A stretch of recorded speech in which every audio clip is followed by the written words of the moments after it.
날씨가 너무 뜨거워졌어요. 어제 뉴스를 보니까 36도가 넘었다 하더라고요. 휴가철이라서 이제 지난 주말부터 막 고속도로에 꽉 사람들이 차 있다 그런 얘기를 들었습니다.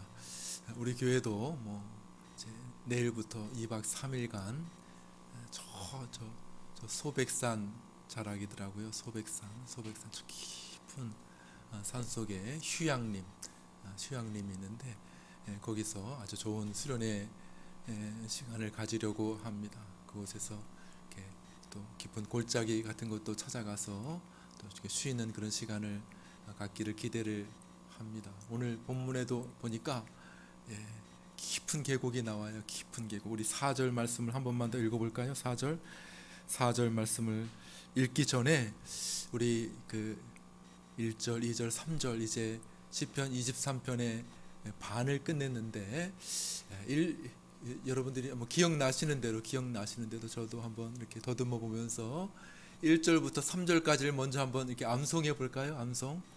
시편 23편 너무 유명한 구절이고 제가 지금까지 이제 6번에 걸쳐서 설교를 하였고 오늘 이제 4절로 가면 이제 7번째 설교가 될 텐데 이렇게 살아가면서 혹은 한 주간을 지내면서 여러분들의 마음 가운데 이렇게 휘들빛 떠오를 수 있다면 참 그거 설교를 참 만족스럽게 하고 하나님께서 은혜를 베푸신 것 아닌가 그런 생각이 듭니다.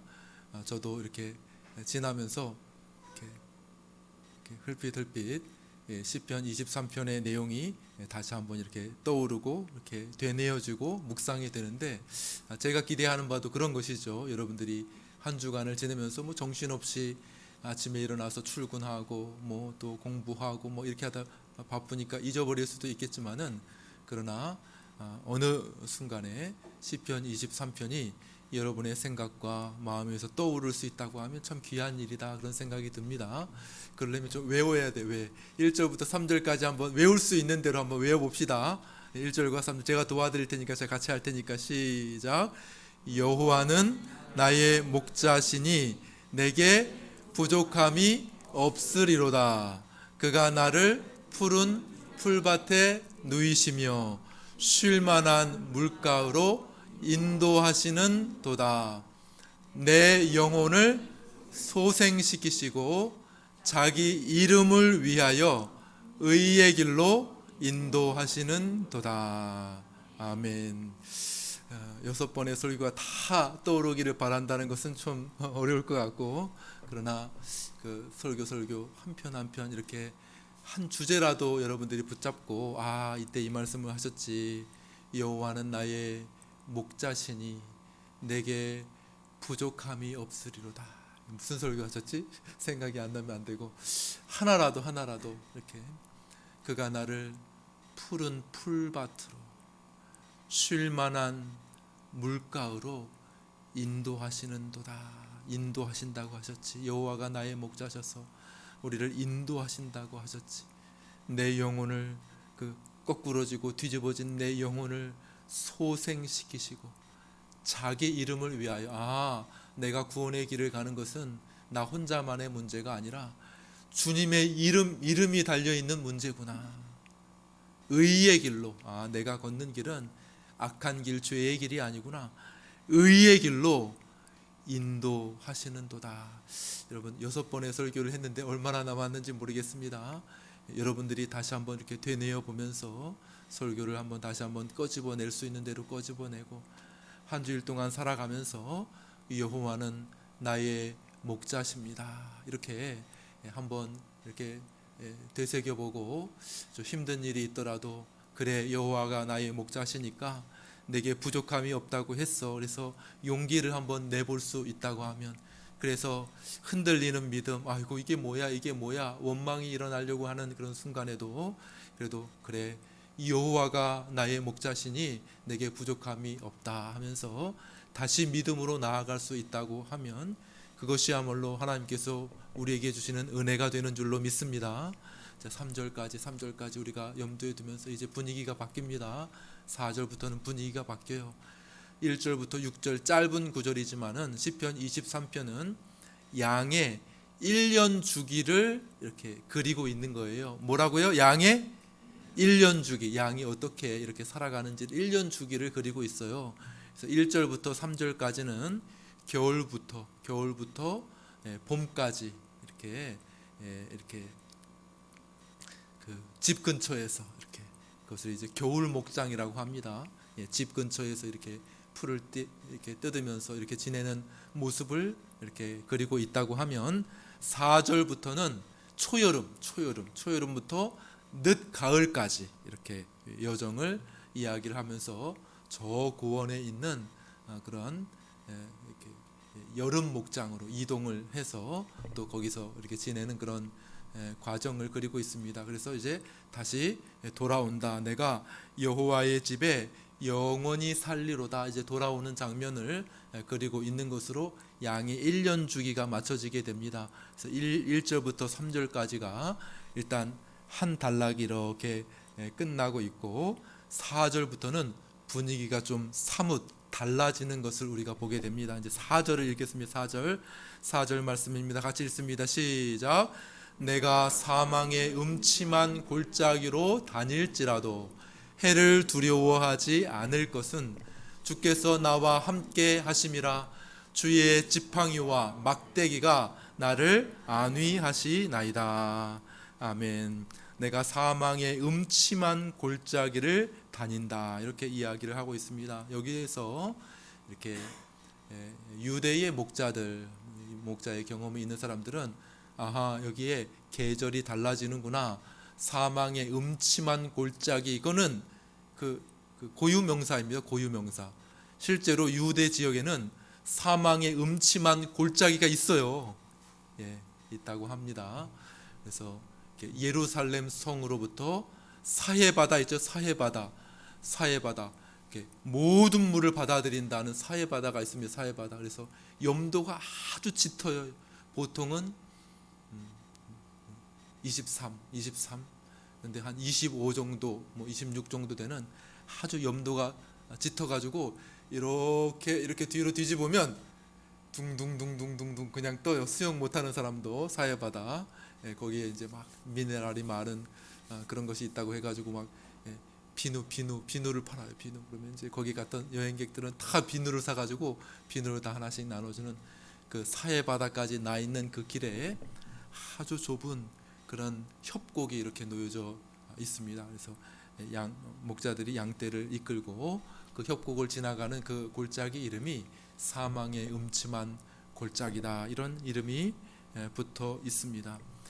보통은 일반적으로 유대의 목자들이 말씀드렸듯이 겨울과 봄에는 이렇게 집 주변에서 이렇게 양떼들을 이끌고 다니면서 목장을 저쪽 찾아다니고 이렇게 해서 저녁에는 또 이렇게 돌아오고 혹은 며칠씩 저쪽에 가 있다가 또 돌아오고 집 근처에서 주로 이렇게 양떼들을 쳤다면은 이제 그 주변에 있는 목장이 이제 풀을 다 뜯은 거예요. 이미 풀이 이제 거의 없습니다.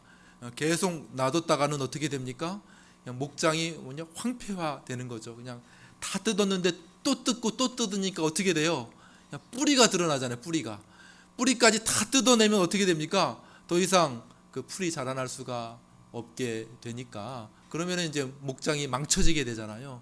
뿐만 아니라 막 그냥 없는데도 계속 뜯다 보니까 막 여기에 막 이렇게 막 벌레도 생기게 되고 모두 묻게 되고 이렇게 되면서 양들이 막 병이 많이 걸리게 돼요. 병이 풀이 없는데 계속 뜯으니까.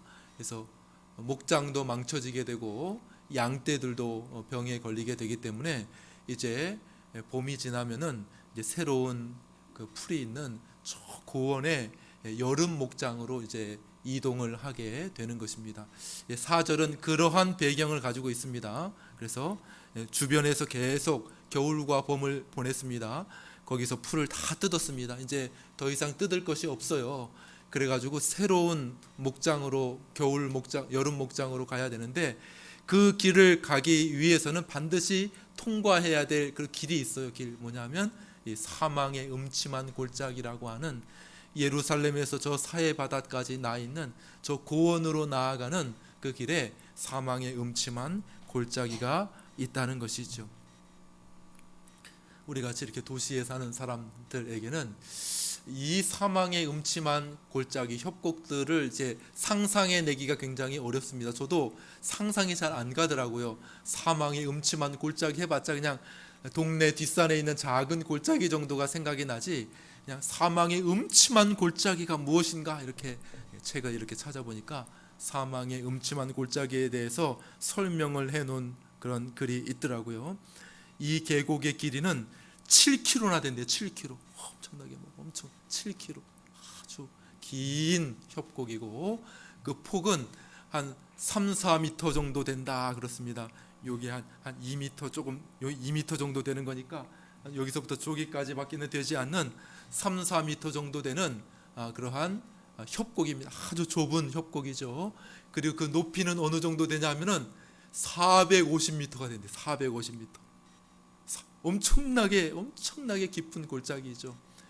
우리 동민이 저기 여기 옆에 그 롯데월드 타워의 높이가 얼마나 되는지 알아요? 롯데월드 타워, 우리나라에서 제일 높은 타워, 그 롯데월드 타워의 높이가 555m예요. 555m. 제가 찾아보니까 555m. 그런데 이 협곡의 높이가 얼마나 된다고요? 450m니까 거의, 그러니까 우리가 롯데월드 타워 그 바로 앞에 딱 서가지고 이렇게 쳐다본다고 생각해 보십시오. 그러면 그냥 끝도 보이잖아요. 저 높은 협곡이 되는 거죠. 폭은 이 정도밖에 되지 않고 길이는 7km가 쫙 나 있는 아주 좁은, 그러나 깊이는 아주 깊은 아주 그런 협곡을 말하는 것인데, 이것을 바로 그 사망의 음침한 골짜기라 이렇게 부른다고 합니다. 목동들은 다 안 돼요. 목동들은 그 길로 잘 지나가기 때문에.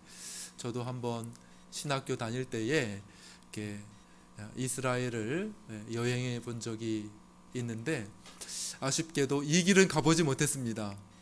우리 언제 한번 가볼까요?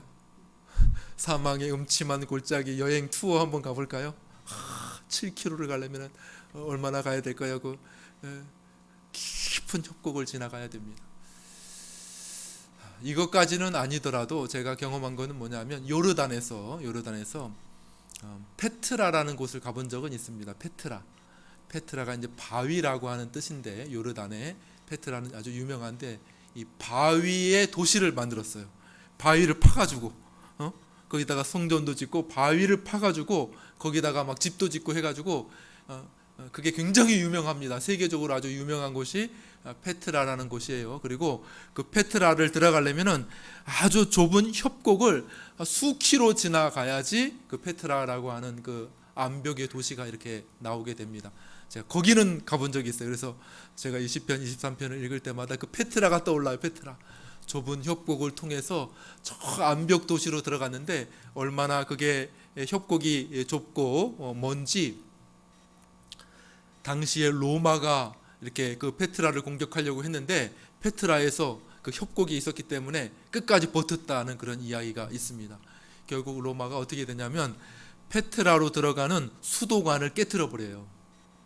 군사적, 물리적으로 정복할 수 없었기 때문에 그냥 그 공급망, 수도를 이렇게 깨트려 버리니까 어떻게 됩니까? 항복. 결국은 뭐 물 공급이 안 되니까 항복할 수밖에 없었다, 그런 이야기가 있습니다. 그러니까 협곡 속에서 숨어가지고 함부로 공격할 수 없는 그런 아주 좁은 협곡을 수키로 가야지 된다라고 생각해 보면 좀처럼 우리가 지나가기가 어렵겠죠. 여러분 그런 것들 한번 상상해 보면서 시편 23편의 말씀을 생각해 보면 좋을 것입니다.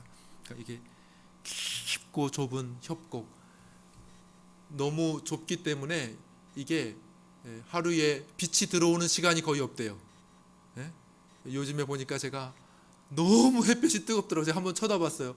얼마나 햇볕이 강한지. 그래서 보니까 볼 수가 없어요. 햇볕을 너무 빛이 강해가지고 빛을 볼 수가 없어요. 제가 가뜩이나 약간 이제 이렇게 뇌경색이 있어서 이렇게 빛을 보기가 어렵거든요. 그래서 제가 어저께 드디어 선글라스를 맞췄습니다. 선글라스 빛을 맞게. 근데 한번 빛을 딱 이렇게 보려고 하는데 정오에 떠 있는 그 쨍쨍 내리쬐는 그 빛을 정말 1초 딱 보기도 어렵더라고요. 피하게 되더라고요. 그런 어떤 강렬한 태양이 있는 그곳인데, 이 깊은 협곡까지는 그 빛이 잘 다다르지 않는 것이죠. 정오에 햇볕이 정중앙에 있을 때에 한 30분, 한 1시간 정도, 그 정도만 이렇게 빛이 그 저 밑에까지 이렇게 비춰지게 되고, 나머지는 그냥 캄캄한 거죠. 빛이 잘 들어오지 않으니까.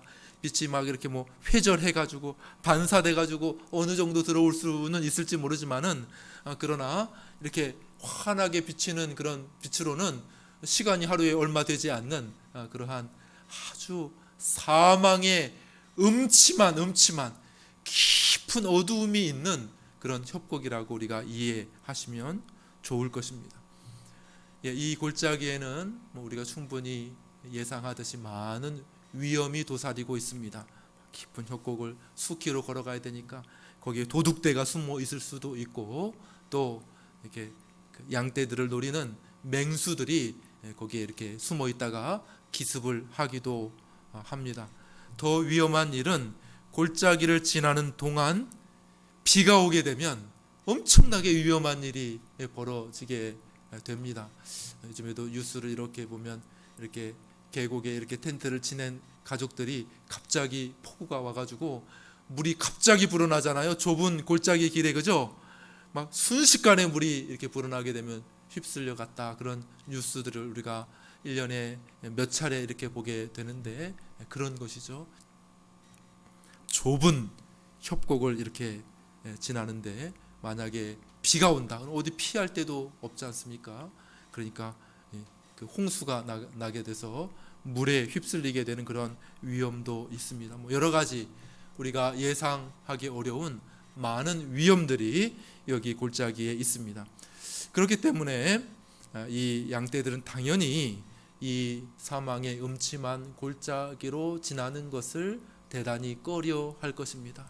먼저 탁 지나가면 어두워요. 캄캄해서 앞도 보이지 않으니까 당연히 양떼들이 그것을 좋아할 리가 없겠죠. 또 거기에 깊은 그 어두움이 있고 햇볕도 잘 들어가지 않으니까 막 그냥 그 음습한 냄새 있지 않습니까? 곰팡이, 썩는 냄새, 당연히 이렇게 햇빛이 들어가면은 자연스럽게 이렇게 소독도 되고 이렇게 말라지고 이렇게 할 텐데, 시체가 거기 있어도 썩어버리고 이렇게 잘 이렇게 소독이 되지 않는 그 음습한 냄새들이 그 사망의 음침한 골짜기에서 이렇게 올라오기 때문에 불쾌합니다. 양들도 그것을 알기 때문에 잘 들어가려 하지 않겠죠. 그러나 목자가 그들을 인도합니다. 인도해요. 앞에 있는 양떼들을 이렇게 몰아가면 어쩔 수 없이 뒤에 있는 양떼들도 그 목자를 따라서 사망의 음침한 골짜기로 들어가게 되는 것이죠. 여러분, 그 시편 23편은 그냥 양 이야기 하려고 하는 것은 아니잖아요. 그렇죠? 양 이야기 하려고 하는 것은 아니고, 이 이야기를 통해서 뭘 하려고 하는 것입니까? 우리의 신앙의 여정이 무엇인지를 보여주려고 하는 것이죠. 그러니까 이 사망의 음침한 골짜기가 내게 무엇인가 하는 것을 우리가 생각해야 되겠죠. 저도 설교의 고민이 거기에 있습니다. 사망의 음침한 골짜기가 뭔가, 우리에게 오늘날 사망의 음침한 골짜기가 뭔가. 우리 한번 4절 한번 이게 질문을 한번 생각하면서 한번 4절을 한번 다시 한번 읽어볼까요? 읽어보겠습니다. 시작. 내가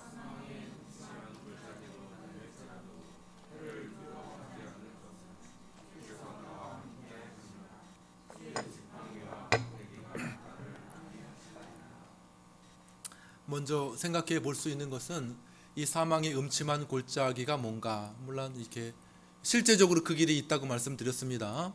다윗이 목동이었으니까요. 유대의 목동이었으니까 그 길로 자주 왔다 갔다 했겠죠. 자기 양떼들을 데리고 사망의 음침한 골짜기를 실제적으로 경험을 했을 것입니다. 그러나 그것 말하려고 하는 게 아니라 우리가 뭐 양칠 일은 없잖아요. 우리가 뭐 사망의 음침한 골짜기 유대 사회에 가가지고 우리가 양치는 것 아니니까 시편 23편이 우리에게 주어져 있고 시편 23편이 뭐 이스라엘 그리스도인들뿐만 아니라 저기 영국의 그리스도인들, 저 미국의 그리스도인들, 예수님을 믿었던 모든 시대를 건너뛰어 장소를 건너뛰어 모든 사람들에게 사랑받았던 이 시편 23편이라는 것은 모든 하나님의 백성들의 믿음의 여정, 믿음의 경로를 시편 23편이 말해주고 있기 때문에 그런 거예요. 여러분들, 제가 영국에서 4년 반을 살았습니다. 스코틀랜드에서 4년 정도 있었는데 스코틀랜드 프리처치라고 하는 교회에서 이렇게 예배를 같이 드렸습니다. 거기에 이렇게 시편 찬송이 나와요. 시편 150편의 시편의 찬송을 다 곡을 붙였어. 곡을. 시편 150편인데 거기에 다 곡을 붙였어요. 곡을 붙여가지고 노래하는 것을 시편 찬송이라고 부릅니다. 물론 이제 옛날 더 오래적에는 이 시편의 시편을 가사를 전혀 손을 대지 않았어요. 옛날 버전. 근데 요즘에는 약간 음률에 맞추기 위해서 약간 이렇게 바꾸기는 했더라고요, 보니까. 그렇지만 거의 그대로, 그 내용 그대로 시편 1편부터 시편 150편까지 모든 시편에 곡을 다 붙였어요. 익숙한 곡도 붙이고 이렇게 해서 곡을 붙여가지고 그 자체로 찬양을 부르는 것을 시편 찬양이라고 하는데요. 시편 23편에 붙은 곡은 제가 아는 것만 3곡입니다. 3곡.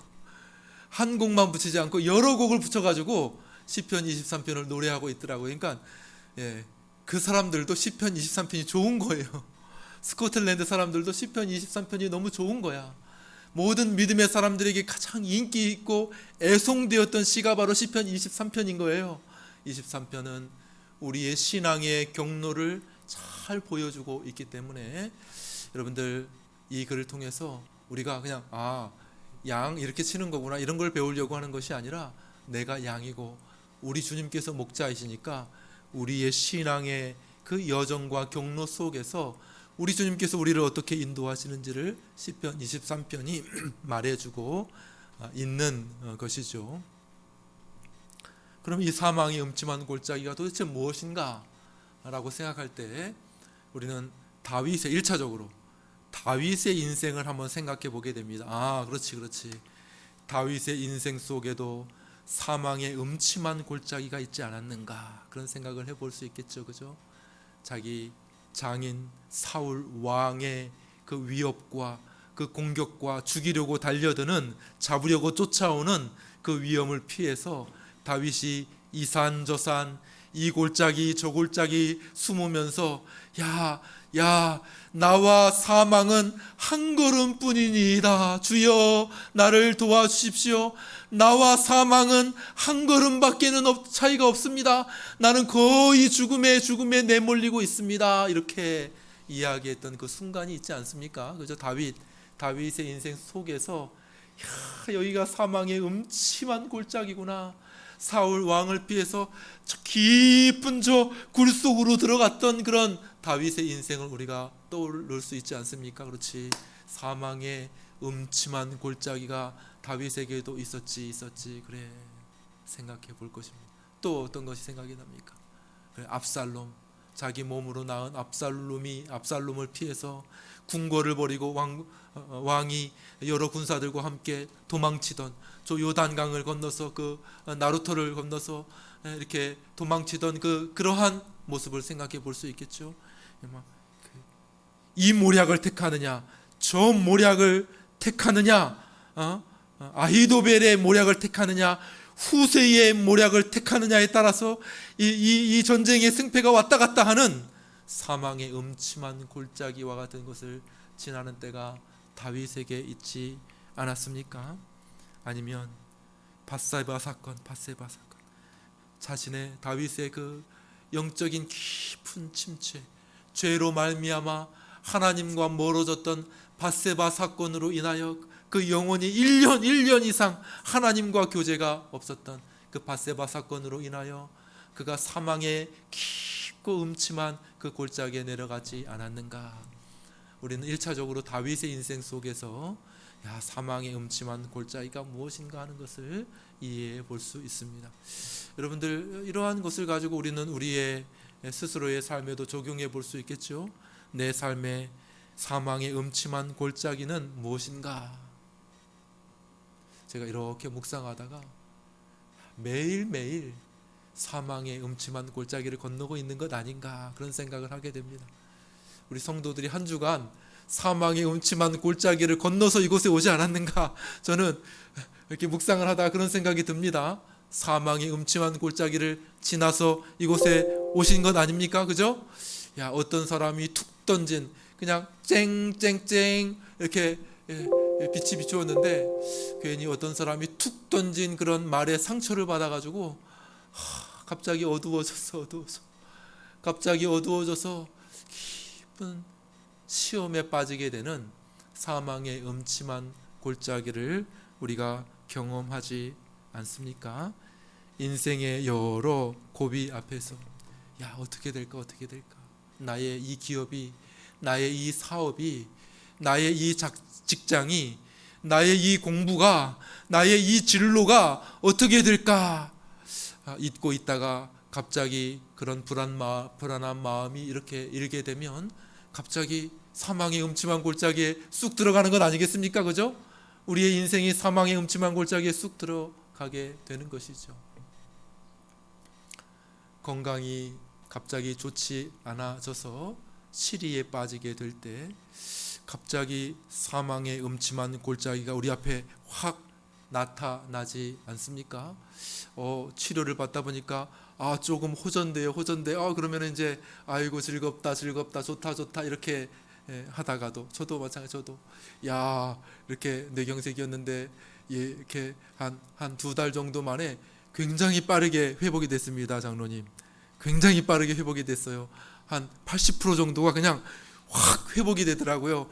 병원에서도 깜짝 놀래더라고요. 이렇게 빨리 회복될 줄 몰랐습니다. 근데 그 이후에는 잘 회복이 잘 안 되는 것 같아요. 좀 더딘 것 같아요. 뭐 회복은 되기야 되겠지만은 회복이 좀 더디 지나간다.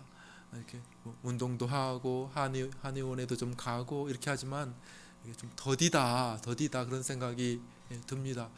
야, 그 의사하고 상담을 이렇게 하다 보니까 뭐 그거는 계속 갈 수 있어요. 이렇게 얘기하더라고요. 그러니까 갑자기 사망의 음침한 골짜기 속으로 쑥 들어간 느낌이 들지 않겠습니까?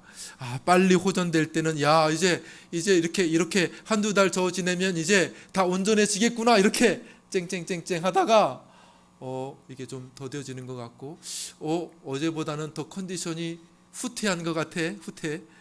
지난주보다 더 좋아지는 게 아니라 좀 더 후퇴하는 것 같아. 막 이렇게 될 때 어떻게 됩니까? 사망의 음침한 골짜기가 갑자기 펼쳐지면서 몇 해 남지 않은 것 아니야, 이런 생각도 들 수도 있지 않습니까? 그죠? 예? 우리의 인생이 그와 같지 않습니까? 야, 이렇게 묵상하다 보니까 야, 성도들이 주일 예배에 이렇게 나오는데 다 사망의 음침한 골짜기 지나서 나오겠구나, 그런 생각을 하게 되었습니다. 그렇습니까? 여러분들의 삶이 사망의 음침한 골짜기 맞습니까? 어떻습니까? 그죠? 사망의 음침한 골짜기를 우리가 지난다는 것이죠.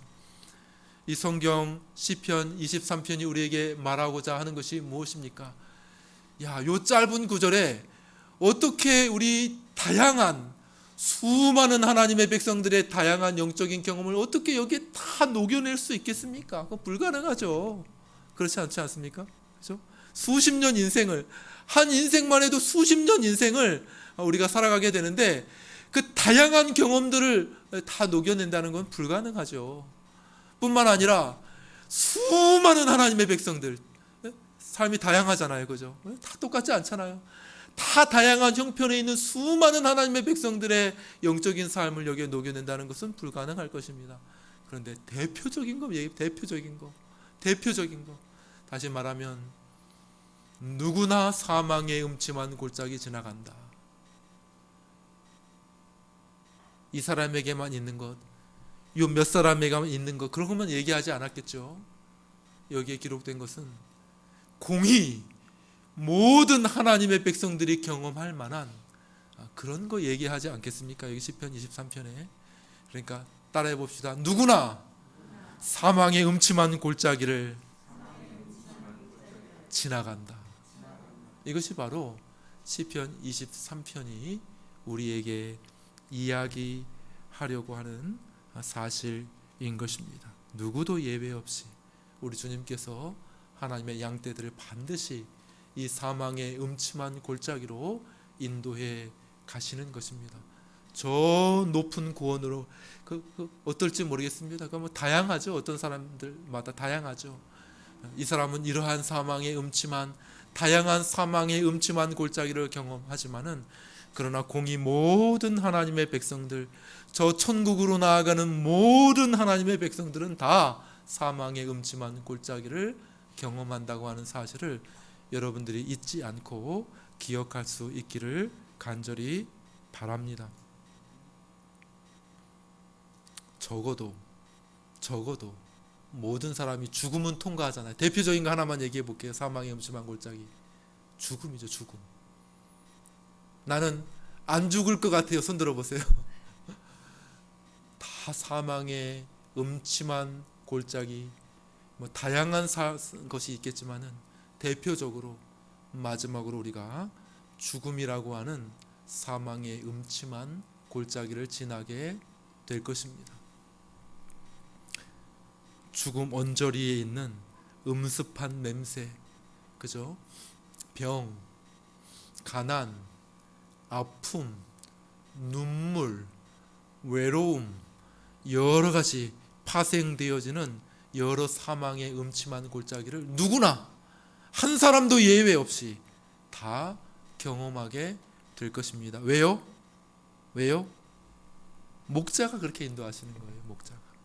우리의 목자가. 우리가 뭐 가고 싶다 안 가고 싶다 그걸 우리가 정하는 게 아니라 목자가 여호와는 나의 목자시는데 인도하시는데 우리를 사망의 음침한 골짜기로 인도해 가신다고 말씀하고 있는 것입니다. 이게 중요한 진리이죠. 우리 믿음의 여정에서. 그러므로 나도 예외 없이 사망의 음침한 골짜기를 지나게 된다. 나뿐만 아니라 모든 믿음의 선배들이 다 사망의 음침한 골짜기를 경험했다는 사실을 기억하는 것은 우리 모두에게 굉장히 중요한 일이 될 것입니다.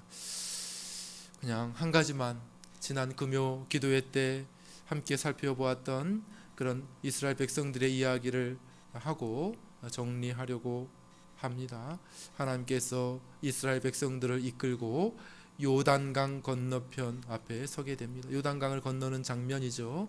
그것은 마치 사망의 음침한 골짜기를 지나는 것 같은 그러한 일이었다는 것이 여호수아서 1장, 여호수아서 3장이죠. 3장 1절부터 4절까지를 한번 같이 읽어보겠습니다. 우리 좀 요약을 했는데 한번 같이 읽겠습니다. 시작.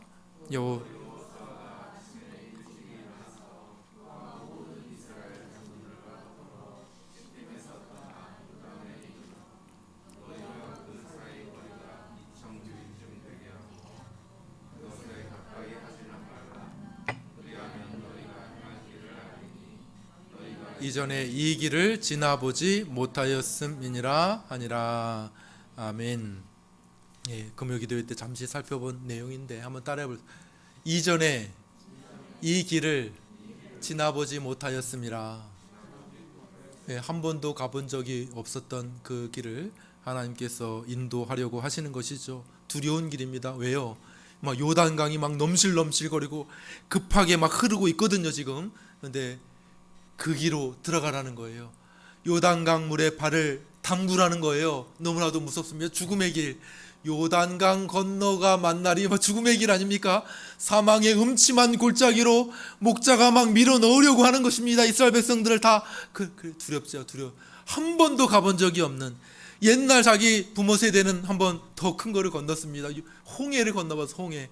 그런데 이 세대는 광야에서 새로 태어난 시대이기 때문에 한 번도 지나본 적이 없는 그 요단강 넘실거리는 그 물을 건너라는 거예요. 건너면 뭐가 나오는데요? 거기에 여리고성이 나오고 아주 그냥 막 무서운 가나안 거민들과 싸워야 되는 그 길로 걸어가라고 하나님께서 이스라엘 백성들을 이렇게 이끌어 가시는 것이죠. 너무나도 무서울 것입니다. 너무나도 두려운 일이 아닐 수 없습니다. 그러나 이스라엘 백성들이 아무 소리 내지 아니하고 하나님의 인도하심을 따라갑니다. 그 이유가 무엇인가 하면 언약궤가 앞서갔기 때문입니다. 언약궤를 따라가라. 언약궤가 뭐예요? 하나님의 임재의 상징인 거예요. 하나님 임재의 상. 내가 함께 하겠다. 언약궤를 맨 제사장들이 앞서고, 그리고 그 언약궤를 바라보고 모든 백성들이 다 따라가는 거죠. 다 제사장들이 요단강 물을 밟을 때에 요단강 물이 쫙 갈라지고 저 위에서 요단강 물이 막 쌓여져. 요단강 물이 계속 내려오는데 한 곳에서 요단강이 더 이상 내려오지 않고 막 물이 쌓여. 예? 계속 쌓이게 되겠죠. 그죠? 예? 그런 것을 볼 때 하나님께서 우리와 함께 하시는구나 라고 하는 사실을 알게 되었을 때에 이스라엘 백성들이 두려워하지 아니하고 하나님의 인도하심을 따라 건너게 되었다는 것입니다. 아무리 강력한 가나안 부족들이 그들을 기다리고 있다 할지라도 하나님께서 우리와 함께 하시니 우리는 두렵지 않다라고 말하면서 요단강을 건너고 있는 모습을 우리가 본 것이죠. 시편 23편 4절의 말씀이 바로 정확하게 그 부분을 이야기하고 있는 것이죠. 우리 마지막입니다. 한 번만 더 읽겠습니다. 시편 23편 4절. 자, 우리 일주일 지나면서 일주일 동안 지내면서 이것이 머릿속에 이렇게 자꾸 이렇게 떠오를 수 있도록 자, 내가 한번 외워보겠다. 짧지는 않지만 한번 외워보겠다 생각을 가지고 시편 4절 말씀 한번 읽습니다. 시작. 내가 사망의 음침한 골짜기를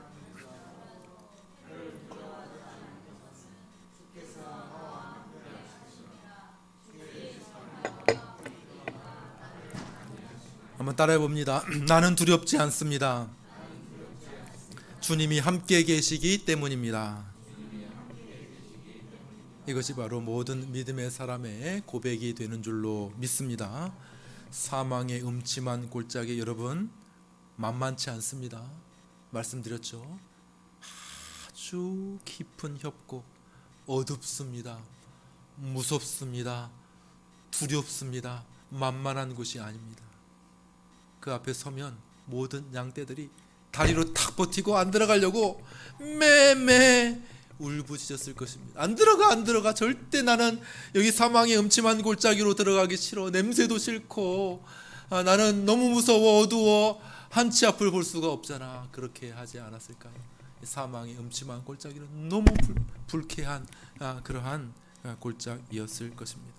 그러나 말씀드렸듯이 우리의 믿음의 여정에는 항상 푸른 풀밭, 잔잔한 시내만 있는 것이 아닙니다. 그러면 너무 좋겠지만 우리 주님께서 선한 뜻이 계셔서 우리를 사망의 음침한 골짜기로 인도하실 때가 있는 것입니다. 여러분들 이때 기억해야 될 것이 있습니다. 사망의 음침한 골짜기가 내 앞에 탁 나타났어요. 갑자기 목자를 따라가다 봤는데, 열심히 따라왔는데 왜 이런 곳으로 나를 인도하시지? 갑자기 사망의 음침한 골짜기가, 시커먼 곳이, 냄새가 쾌쾌한 곳이 갑자기 내 인생에 확 나타났어요. 그때 두 가지를 꼭 기억하실 수 있게 되기를 바랍니다. 첫째, 이 길을 인도하시는 분은 나의 목자시라는 사실입니다. 이것이 우리에게 위로가 되지 않습니까? 우리를 사랑하시는 분, 우리보다 지혜가 많으신 분, 우리보다 훨씬 경험이 많으신 분,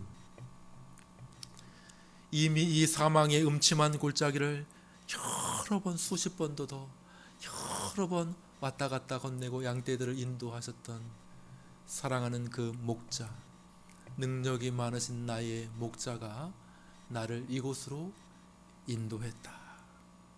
이것이 여러분들에게 위로가 되시기를 간절히 축원합니다. 내가 선택한 것이 아니라 나의 목자께서 나를 이 사망의 음침한 골짜기로 인도하신 데에는 분명한 뜻이 있을 것입니다. 어떤 뜻이요? 어떤 뜻이 있습니까? 말씀드렸죠? 저 고원의 좋은 목장으로 인도하기 위한, 이걸 통과하면 저 고원에, 여기 있으면은 풀 없어요. 풀 다 뜯어 먹었다니까. 황폐화되어지는 거예요. 그러니까 반드시 저 고원의 좋은 목장으로 나아가려고 하면 이 사망의 음침한 골짜기 지나가야 되는 거예요. 지나가야지 저기 좋은 목장이 나오는 것이죠. 우리보다 지혜로운 그분께서 우리를 좋은 곳으로 인도하기 위해 이 사망의 음침한 골짜기로 우리를 인도해 오신 줄 믿으시기를 바랍니다. 그것이 우리 위로가 되는 것이죠. 끔찍해. 난 가기 싫어. 내게 왜 이러한 사망의 음침한 골짜기를 준 거야? 한 치 앞도 보이지 않아. 이렇게 불평이 솟구치려 할 때에 이 길로 나를 인도하시는 분이 바로 나의 목자시라는 생각을 여러분들이 꼭 가지시기를 바랍니다. 두 번째, 목자가 우리와 함께 하신다는 것이죠. 우리만 사망의 음침한 골짜기로 보낸 것이 아니라 목자가 우리와 함께 하신다고 말씀하고 있는 것입니다. 한번 따라해 볼까요? 주께서 나와 함께 하심이라. 목자가 우리와 함께 하고 있습니다. 목자가 우리와 함께 이 길을 걷고 계십니다. 너무 어두워서 목자가 안 보입니까? 잘 주의 깊게 목자를 바라보시기를 바랍니다. 믿음의 눈을 열어서 우리와 함께, 멀리 계시지 않습니다. 가까이 계십니다. 특별히 이 사망의 음침한 골짜기를 지나는 동안에는 훨씬 더 가까이 붙어 계시는 것이죠. 우리 바로 옆에, 우리 바로 앞에 목자가 걷고 계시는 것을 여러분들이 믿음의 눈을 열어 바라보실 수 있게 되기를 바랍니다. 그러므로 두려워할 필요가 없는 것이죠. 사랑하는 여러분, 깊고 어두운 사망의 음침한 골짜기를 걷고 계십니까? 여러분의 목자를 바라보실 수 있기를 바랍니다. 그분이 함께 계심을 느끼십시오. 그분의 숨결 소리를 들으십시오. 그분의 지팡이 소리, 탁탁탁 하는 그런 지팡이 소리를 들으시고 여러분의 두려움을 떨쳐내실 수 있게 되기를 바랍니다. 이 사망의 음침한 골짜기가 주는 큰 유익 가운데 하나는 뭐냐 하면 우리의 목자를 더 가까이 모실 수 있는 순간, 기회가 바로 그것이라고 하는 사실인 것이죠. 목자가 여러분을 안전하게 인도할 것입니다. 여러분의 목자를 신뢰하시고 목자와 더 가까워지는 기회로 삼으실 수 있게 되기를 바랍니다.